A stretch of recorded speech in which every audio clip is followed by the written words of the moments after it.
Welcome, everybody. My name is Richard Barrett, and I'm going to be talking to you today about reconnecting to the values of humanity. So let's get started right away. I want to first of all tell you or answer the question, who am I? I am the president of the Barrett Academy, and the purpose of the Barrett Academy is to discover, incubate, and develop ideas and concepts that support the evolution of human consciousness. And in particular, one of the things we've been incubating is the Humanity Awareness Initiative. And the purpose of the Humanity Awareness Initiative is to accelerate the evolution of human consciousness by creating education and training programs that lead to the emergence of a new, more holistic worldview. Well, since humans have been on the planet, there have been 6 worldviews.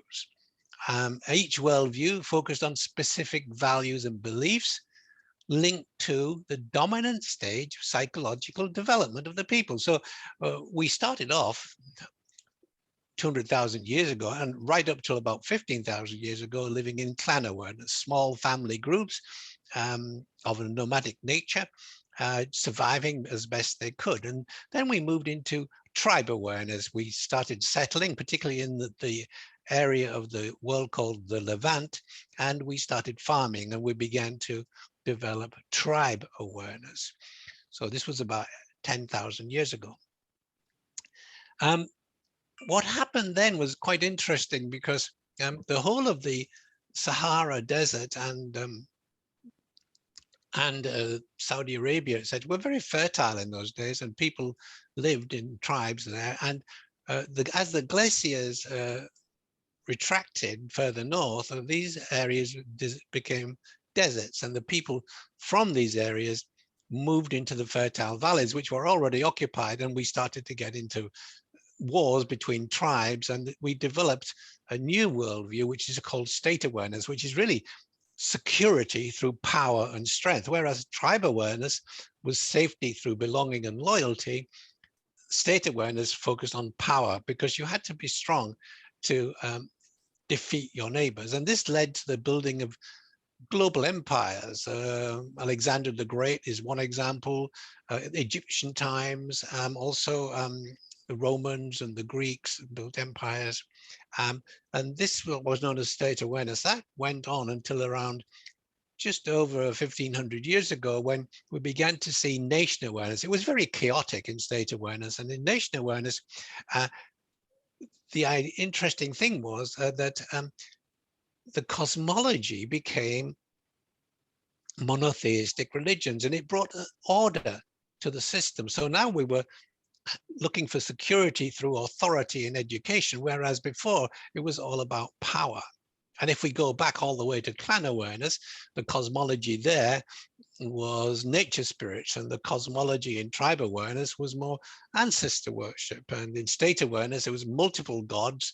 In nation awareness, we went into monotheistic religions. But from there, around 17th, 16th century, we began to move into wealth awareness, where the power of the monarchy and authority and religion began to take a dip. And we started to focus on security through status and influence, and we call that wealth awareness. Then around 150, 200 years ago, we started to move into people awareness. So this is where the elites began to lose power and people began to find freedom. And this is freedom through equality and accountability. And now what's happening is we're developing a new worldview. I call it humanity awareness. And the most important thing about humanity awareness is that it is transnational.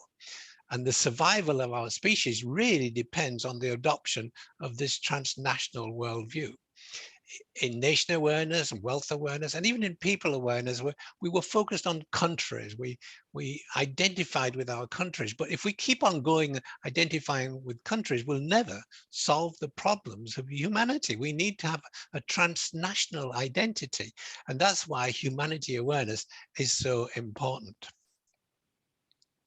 Which worldview do you identify with? Interesting. There are more and more people beginning to identify with the worldview of humanity awareness, but there are no nations which have fully expressed this worldview. Most of the Nordic nations, plus New Zealand and Switzerland, are focused on what we call people awareness. And then there's a number of countries in Northern Europe which are focused on wealth awareness, such as Germany, UK, Austria, etc. And then as we go a little further down, we get to nation awareness. Now, the United States, for example, used to be in wealth awareness, but in recent times, it's moved down to nation awareness. So what is a worldview? So, and how a worldview form? Well, a worldview has three belief systems: a cosmological belief system that links to the religion or whatever. I spoke earlier of nature spirits, worship of ancestors, monotheistic religions, etc.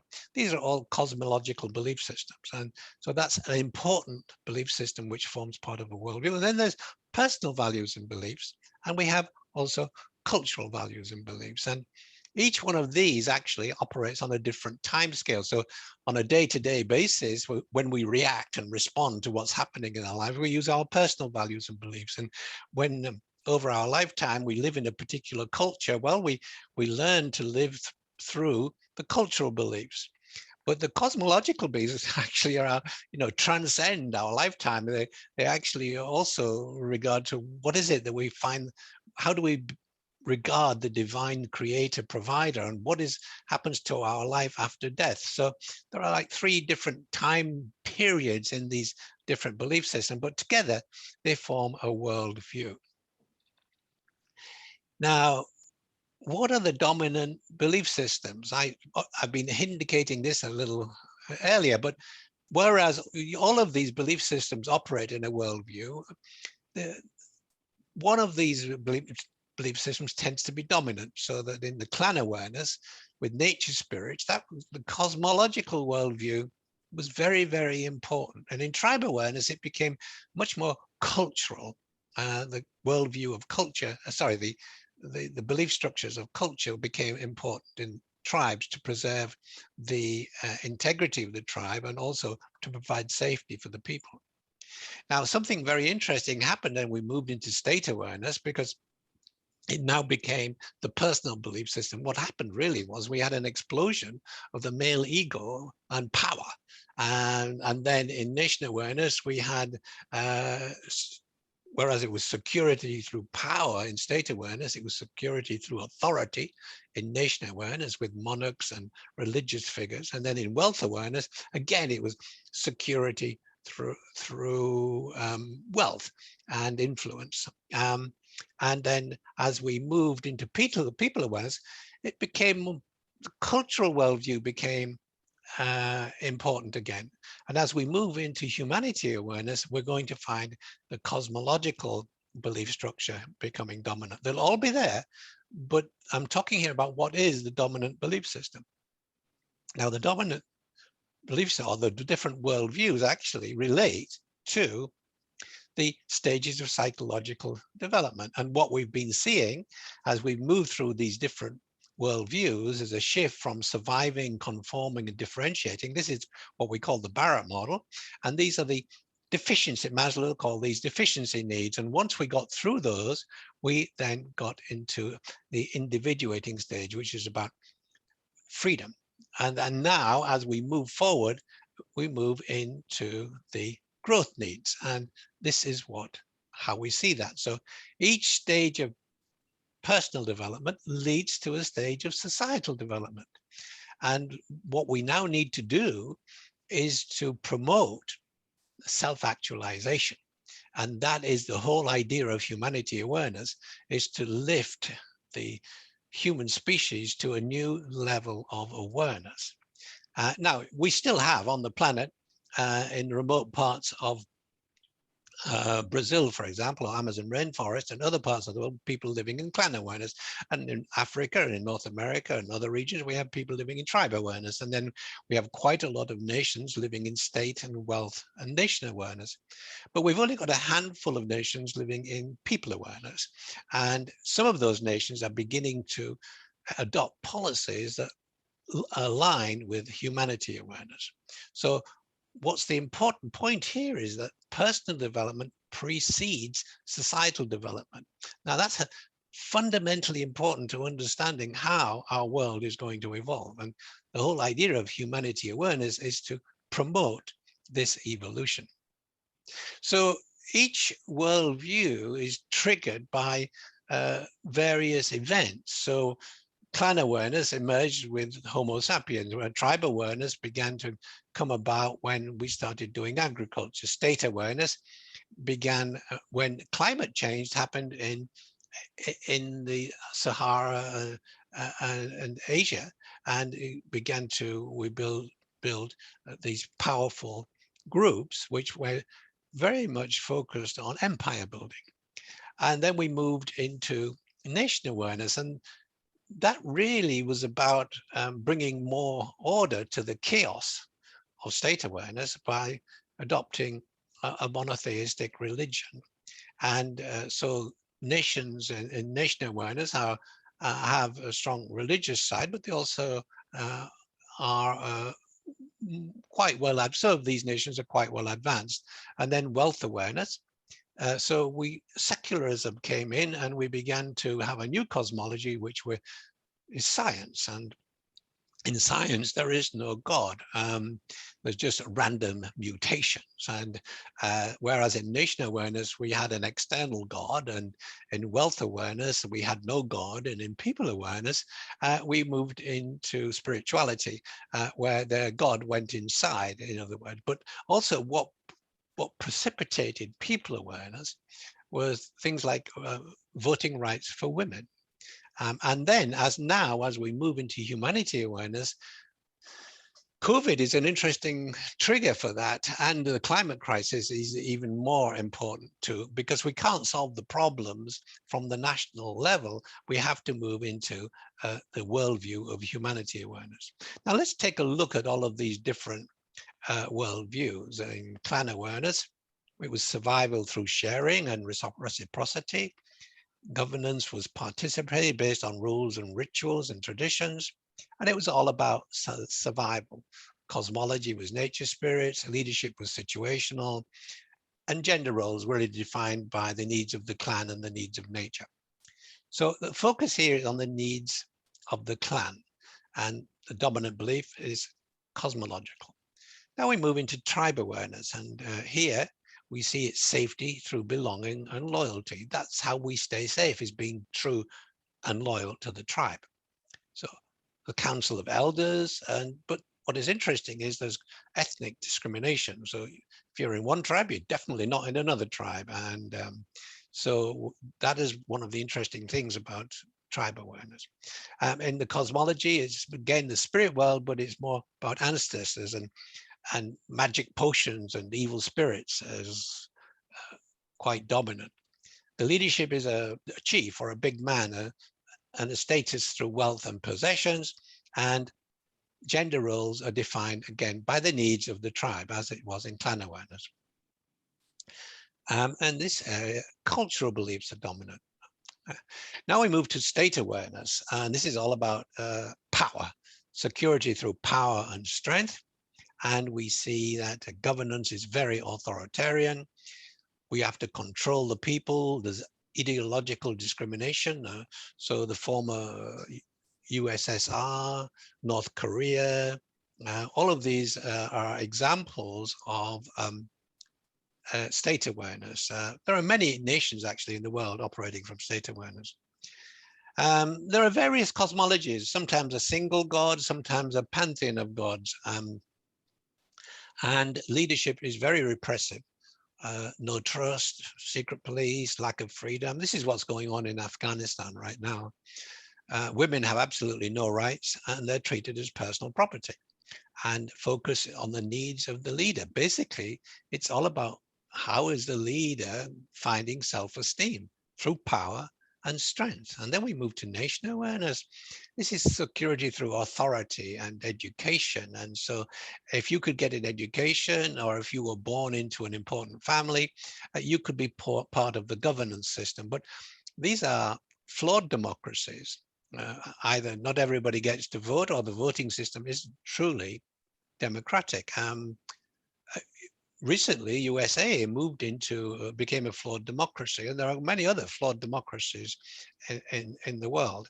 And cosmology tends to be monotheistic, Christian, Islam.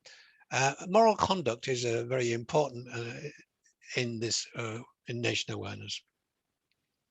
The leader may be elected, but manipulates to stay in power. They're still quite influenced by state awareness. And in the monarchies, there was this idea of the divine right to rule. Women are, instead of being property, are really now second-class citizens and very much controlled by men. So here the focus is on the needs of the monarch, the landowners, and the elites. And now we move to wealth awareness. And this is really security through status and influence, and most importantly, through money. That's how we get our security. And we see that the governance is separation of religion and state. And now we move into full democracies, usually with two-party systems. But there's a lot of wealth discrimination going on within the nation. Cosmology is basically science, no God. Religion is pretty much a private matter. Leadership is by status and influence, and the wealthy influence the political elites through bribery and corruption. Women still don't have full equality. They can't get past the glass ceiling, but now they're regarded more as sexual objects. So this is really the focus on needs of business and the wealthy elites. Then we move into people awareness, and this is a picture that the Nordic people will recognize, particularly if in Sweden. That's a picture of the summer festival. So this is freedom through equality and accountability, liberal democracy. And here we see a shift from two-party systems to coalition governments and consensus building. Cosmology is basically spirituality, and there's no or very little discrimination within this people awareness worldview.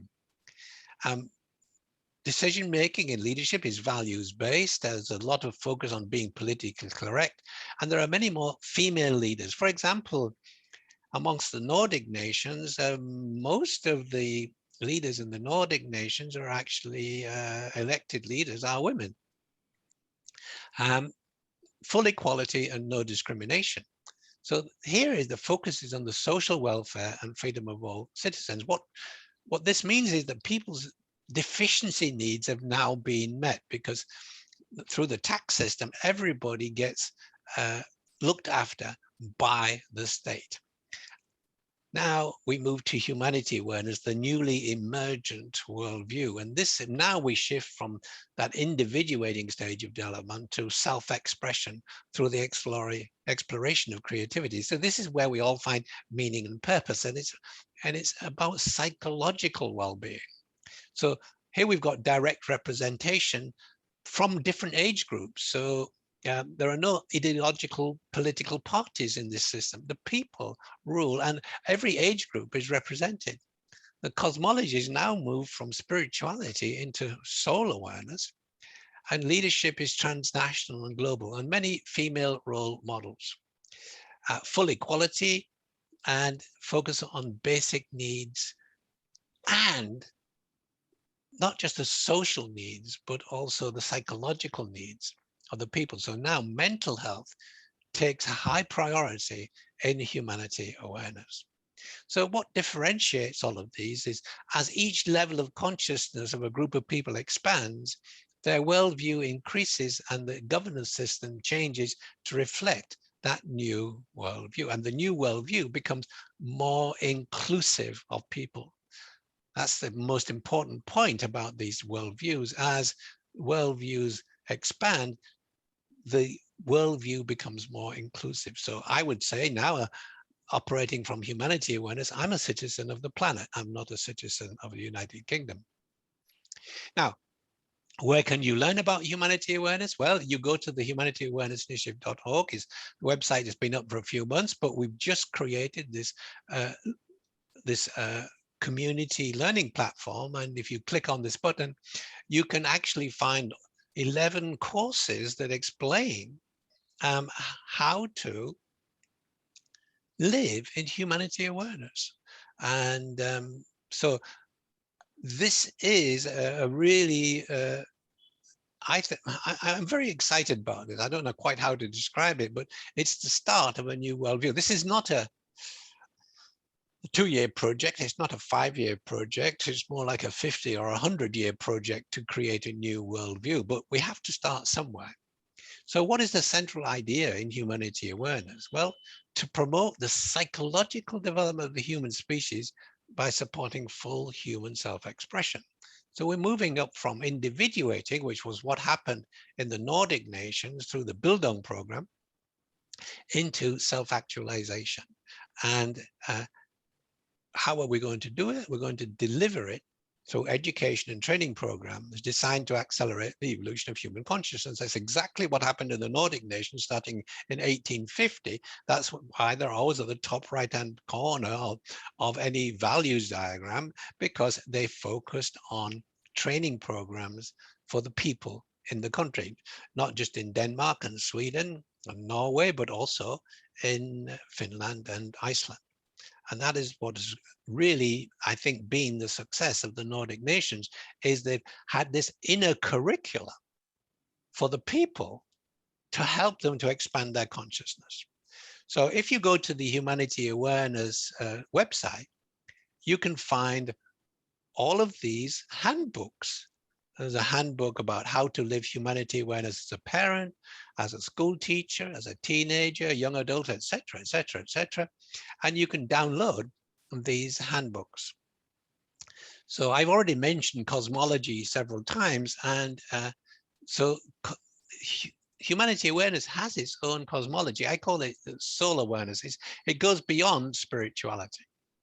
Now, what is important in all of these is I've made up this phrase: identity has always been the slave to survival and the demon of oppression. So that in a particular country, if you were a minority group, you could be oppressed. And however, at the same time, in order to survive, you had to become part of a group.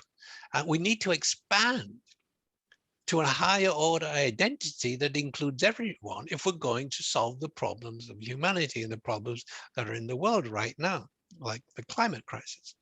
So we must unite to overcome the dangers that are facing humanity.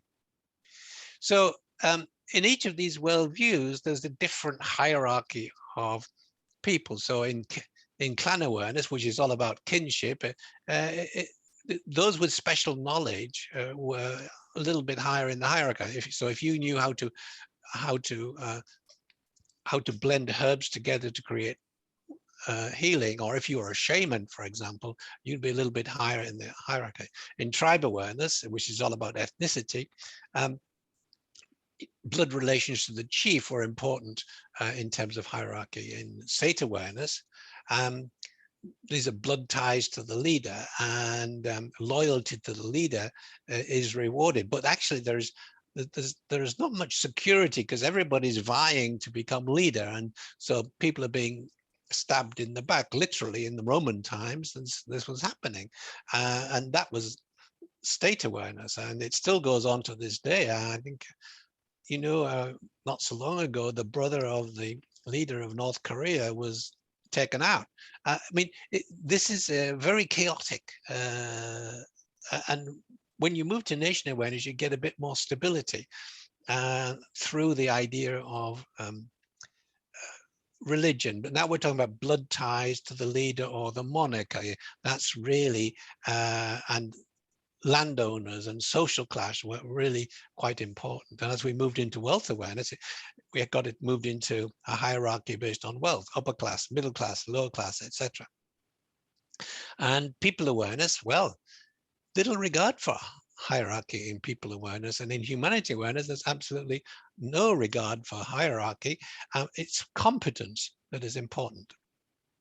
So if you look at this very famous diagram by Engelhardt and Welser, where they look at traditional versus secular values on the y-axis and survival expression values on the x-axis, which is really levels of consciousness that I've been describing, you can see that these nations in the top right-hand corner are all operating from people awareness. You see Iceland, Denmark, Norway, Finland, etc. And then if you look a little bit further down, these are the countries operating from wealth awareness. And these are the countries operating from nation awareness. You see, Catholic Europe is right there because there's a strong focus on religion. And then we've got in the rest of the, well, strong focus on state awareness, different levels of state awareness. Now, what we see is an evolution. And as democracy increases and personal growth increases, we move towards humanity awareness. Now, this is the key factor, democracy, or key factors, democracy and personal growth. So what I did was, if we just go back a slide, you can see here, I took this x-axis, I took the values of Engelhardt and Welzel, but I changed the y-axis to what I call my global well-being indicators. This is a way of measuring global well-being, and there is a website just up which tells you how to do that. So if I now plot along the x-axis what I call consciousness, and of the y-axis the well-being of nations, this is very illuminating, because what we see up in this top right-hand corner, oops, sorry, I didn't mean to do that, are all of these people awareness countries, and then the wealth awareness countries, and then the national awareness. And all of that happens between the scores 500 and 600 in global well-being indicator. So once you get up to this higher score, consciousness expands very rapidly. And what this higher score represents means that we move through these deficiency needs, and now we're looking at growth needs in Maslow's terms. All of these countries down here on the left-hand corner are flawed democracies or authoritarian regimes, whereas only these in the top right area are full democracies. And if you look at the distribution of worldviews, you can see here in green, people awareness, New Zealand and the Nordic nations and Switzerland, you can't quite see it there. And then we've got wealth awareness, which is UK and parts of Northern Europe. And then we've got nation awareness. USA went down to nation awareness just a couple of years ago, along with a lot of Europe. And then different levels of state awareness. Now, all of this can be found on a website called globalwellbeingindicators.com. So what about creating this idea of humanity awareness? Well, there are three core principles to humanity awareness: living a conscious life. We become unconscious when we begin to distinguish our own thoughts and opinions from the thoughts and opinions of everybody around us. We actually individuate, we discover who we really are. We become responsible for our lives, and we begin to make choices on our most deeply held values and motivations. Secondly, we live a values-driven life. So instead of basing all our decisions on beliefs, now we start to focus on building our lives based on our values and making decisions based on our values. There are actually 6 modes of distinction of decision-making: instincts, subconscious beliefs, and conscious beliefs. And then as we move through the individuating stage, we begin to make decisions based on values. And after values comes intuition, and then inspiration or inspiration. And lastly, the other principle is living a purposeful life.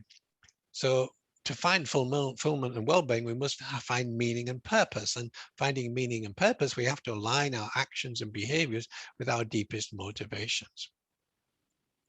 So the HAI core education program is based on 11 e-learning courses, which can be delivered in 3 formats: self-paced learning, blended learning, and face-to-face learning.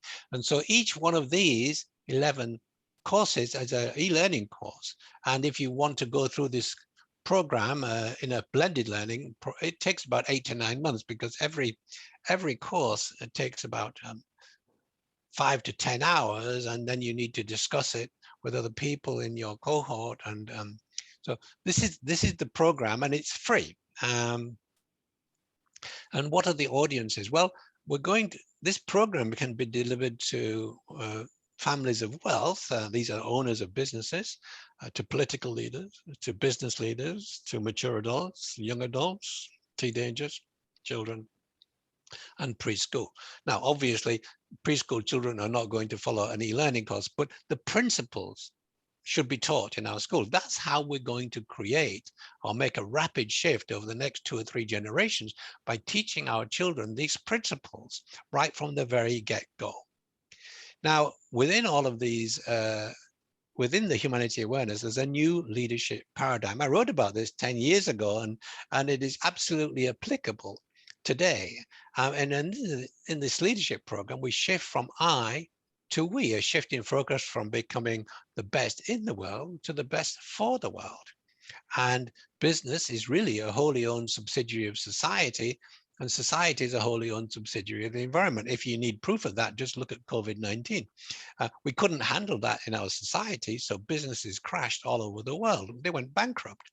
Now, the same thing is going to happen with the environment if we're not careful. So it behooves businesses nowadays not just to focus on being sustainable, but actively supporting the evolution of our society. So we don't want business to crash, because it provides us with income. So we want to bring these ideas of humanity awareness and the principles into business.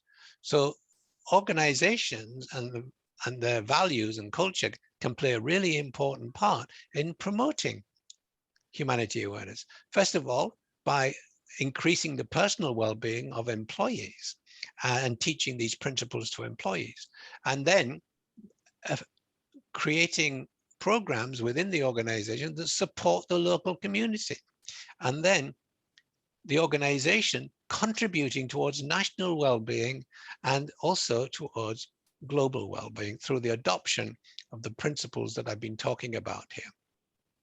So organizations can lead the way. Education is really important, but that's the long-term solution. The short-term solution is to shift the worldview in our organizations and to teach this program to the leaders and to the managers and supervisors and staff of organizations.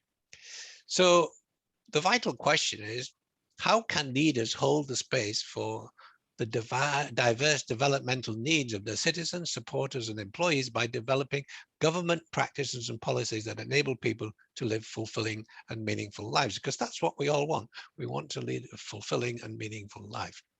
And the answer is, of course, in the HAI core education program. So there are 2 parts to this. There's the 3 parts. There's the overview, where you get to understand what humanity awareness is about. Then part 2 is about self-discovery. I call that the inner curriculum.